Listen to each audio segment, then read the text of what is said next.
आज भारत रत्न संविधान प्रणेता डॉक्टर बाबा साहेब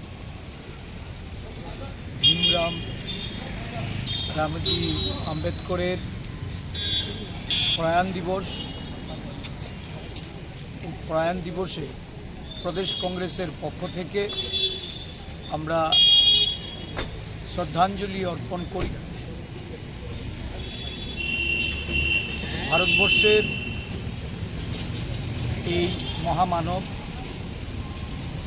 সমানতার জন্য এবং সমাজ সেবার মাধ্যমে অস্পৃশ্যতা দূরীকরণের যে লড়াই, এই লড়াই করে সমগ্র পৃথিবী জুড়ে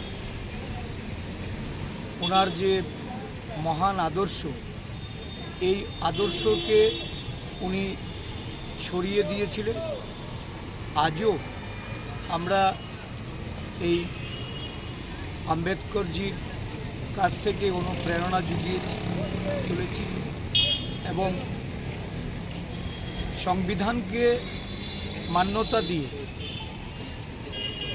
সমস্ত জাতি গোষ্ঠী সমগ্র দেশবাসী তাদের যে মৌলিক অধিকার, এই অধিকার রক্ষার্থে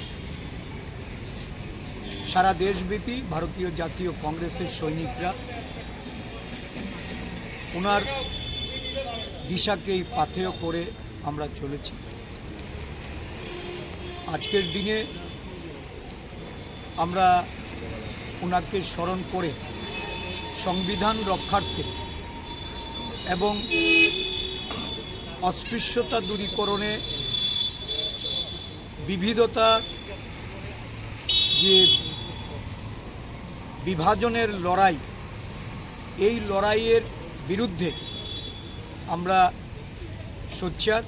আমাদের জাতীয় কংগ্রেস দেশের ঐক্য সংহতির এবং শান্তি সম্প্রীতির লক্ষ্যে বাবা সাহেব আম্বেদকরের আদর্শকেই আমরা পাথেয় করে আমরা অনুসরণ করে যাব।